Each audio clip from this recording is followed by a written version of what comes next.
बेटी का फर्ज।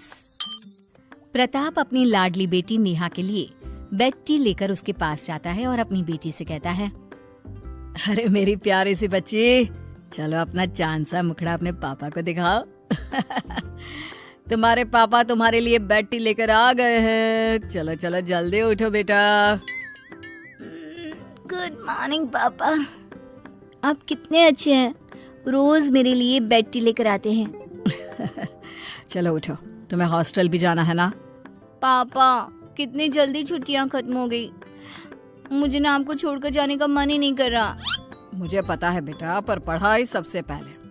चलो अब जल्दी से उठो, नहीं तो लेट हो जाओगी। और जल्दी से अपनी चाय खत्म करके रेडी होकर नीचे आ जाओ। अपने पापा की हाथ की बनी हुई चाय पीकर नेहा जल्दी से अपने हॉस्टल के लिए रेडी होकर नीचे आती है। पापा के पैर छूती है और गले लगते हुए कहती है, पापा आप भी साथ चलो ना। अब मेरी बच्ची डॉक्टर बनकर ही वापस आएगी, और जब मेरा मन किया करेगा ना, तब मैं तेरे हॉस्टल आ जाऊंगा तुझसे मिलने के लिए, ठीक है? हाँ। इतना कहकर नेहा अपना बैग उठाकर हॉस्टल के लिए निकल जाती है और वहीं अब पढ़ाई करने लग जाती है। ऐसे ही कुछ समय बीत जाता है। एक दिन उसकी मुलाकात मोहन नाम के लड़के से होती है। मोहन भी डॉक्टरी की पढ़ाई कर रहा होता है। देखते ही देखते उन दोनों के बीच काफी अच्छी दोस्ती हो जाती है। वो पूरा समय साथ बिताते, बातें करते रहते। एक दिन नेहा मोहन से कहती है, मोहन हमें शायद अब नहीं मिलना चाहिए। मैं यहाँ पढ़ाई करने आई थी, लेकिन तुमसे दोस्ती हो गई और हम दोनों की दोस्ती कुछ ज्यादा ही आगे बढ़ रही है। मुझे अपने करियर पर फोकस करना है। प्लीज तुम भी अपने करियर पर फोकस करो और मुझे भी करने दो। पर नेहा, पढ़ाई से हमारी दोस्ती का क्या लेना देना? हम पढ़ाई कर तो रहे हैं और हमारी दोस्ती एक जगह है। नहीं मोहन, अब हम एक दूसरे से बात नहीं करेंगे। नेहा की ये बात सुनकर मोहन चुपचाप वहां से चला जाता है। ऐसे ही कुछ दिन और गुजर जाते हैं, जिसके बाद मोहन नेहा के पास आता है और कहता है, नेहा मैं तुमसे बहुत प्यार करता हूँ और मैं तुमसे शादी करना चाहता हूँ, और इसीलिए मैं तुम्हें अपनी माँ से मिलवाना चाहता हूँ। मोहन मैं... क्या नेहा, मुझे पता है तुम भी मुझसे प्यार करती हो, फिर दिक्कत क्या है? मोहन मैं तुमसे प्यार करती हूँ, लेकिन मैं यहाँ पहले अपने पापा का सपना पूरा करने आई हूँ, और वैसे भी पापा लव मैरिज के अगेंस्ट है। मैं चाहकर भी तुमसे शादी नहीं कर सकती। नेहा तुम उस चीज की टेंशन मत लो, हम लोग तुम्हारे पापा को मना लेंगे। इतना कहकर मोहन और नेहा अपनी पढ़ाई करने के लिए अपने क्लास में चले जाते हैं। अगले ही दिन नेहा के पिता प्रताप नेहा से मिलने के लिए उसके हॉस्टल आते हैं, जहां वो नेहा को मोहन के साथ देखते हैं और बिना उससे बात किए वहां से चले जाते हैं। घर वापस पहुंचते ही प्रताप मोहन के बारे में सारी जानकारी निकलवाते हैं और प्रताप को नेहा और मोहन के बारे में सब कुछ पता चल जाता है। वहीं दूसरी तरफ नेहा की दोस्त प्रीति नेहा से कहती है, अरे नेहा, मैंने तुम्हारे पिता को देखा था, तुमसे मिलने आए थे क्या? क्या मेरे पापा यहाँ आए थे और बिना मुझसे मिले चले गए? नेहा को कुछ डाउट होता है। अब 2 दिन बाद नेहा अपने घर जाती है और पापा से मिलती है, जहाँ उसके पिता उसको देखकर कहते हैं, नेहा वो लड़का कौन था तेरे साथ? कौन सा लड़का पापा? तुम्हें अच्छे से पता है मैं किसकी बात कर रहा हूँ। मोहन कौन है वो? पापा मैं आपको बताने वाली थी। बस नेहा, मैंने तुम्हें इतने नाजों से पाल पोस कर बड़ा किया, तुम्हारी हर इच्छा हर मांग पूरी की, तुम्हें कभी किसी चीज की कमी नहीं होने दी। जहाँ बोला उस कॉलेज में एडमिशन कराने के लिए जमीन आसमान एक कर दिए। किस लिए? ये दिन देखने के लिए। अच्छा हुआ आज तेरी माँ जिंदा नहीं है, अगर वो आज जिंदा होती तो जीते जी मर जाती। काश भगवान मैं भी ये दिन देखने से पहले मर ही जाता।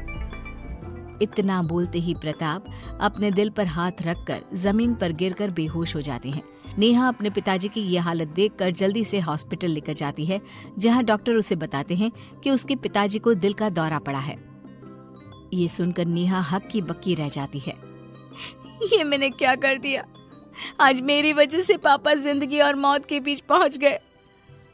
पापा ने माँ और पिता दोनों का फर्ज अच्छे से निभाया और एक अच्छी बेटी भी नहीं बन पाई।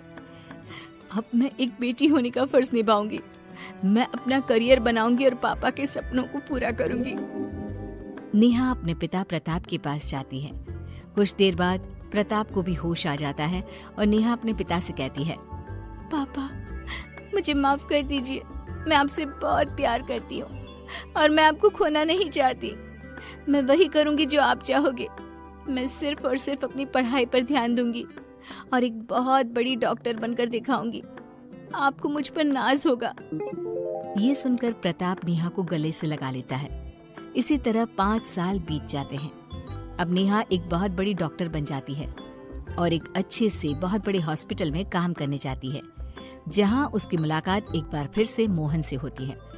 मोहन को देखकर नेहा की पुरानी यादें ताजा हो जाती हैं और वो खुद के आंसुओं को रोक नहीं पाती।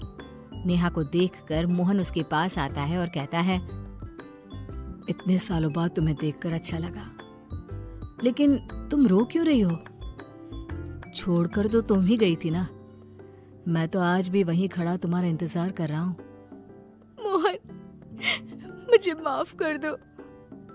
उस समय वही हम दोनों के लिए सही था और आज भी मैं तुमसे यही बोल सकती हूँ कि हम कभी एक नहीं हो सकते मोहन। इतना बोलते ही नेहा वहां से चली जाती है और घर जाकर अपनी डायरी में अपनी सारी मन की बातें लिख देती है कि तभी वहां प्रताप आ जाता है। नेहा जल्दी से अपने आंसुओं को पोंछ लेती है और पिता से कहती है, पापा, आप यहाँ? बेटा, तू अब तक हॉस्पिटल नहीं गई? मैं हॉस्पिटल गई थी पापा, लेकिन कुछ काम याद आ गया इसलिए मैं आ गई। अच्छा, मैं चलती हूँ। ये बोलकर नेहा वहां से चली जाती है। प्रताप अपनी बेटी की डायरी पढ़ लेता है, जिसके अगले ही दिन वो नेहा की शादी की बात शुरू कर देता है। नेहा भी अपने पापा की खुशी के लिए एक बार भी बिना कोई सवाल किए या लड़के की फोटो देखे बिना शादी के लिए हामी भर देती है। दिन बीतते हैं और शादी हो जाती है। अभी तक भी नेहा ने अपने पति का चेहरा नहीं देखा होता। शादी के बाद ससुराल पहुंचकर जब नेहा अपने कमरे में जाती है तो वहां मोहन को देख हैरान रह जाती है। तुम यहाँ क्या कर रहे हो? मुझे कुछ समझ में नहीं आ रहा। ये तुम्हारा घर है? कहीं मेरी शादी तुम्हारे भाई से तो नहीं होगी? मेरा कोई भाई नहीं है नेहा, और रही बात शादी की तो वो मेरी हुई है तुमसे। क्या? ये कैसे हो गया? जिस तरह तुमने अपनी बेटी होने का फर्ज निभाया, उसी तरह जब तुम्हारे पिताजी को पता चला कि हम दोनों आज भी एक दूसरे से कितना प्यार करते हैं, तो वो हमारे प्यार के आगे झुक गए और खुद आकर उन्होंने ये रिश्ता पक्का कर दिया और हम दोनों की शादी करवा दी। और तुम्हें कुछ भी नहीं बताने के लिए उनसे मैंने ही कहा था। क्यों, लग गया ना झटका? जिसके बाद नेहा और मोहन हंसने लगते हैं और अब नेहा अपने ससुराल में अपने पति और सास के साथ खुशी खुशी रहने लगती है। प्रताप भी अपनी बेटी की खुशी में खुश रहते हैं।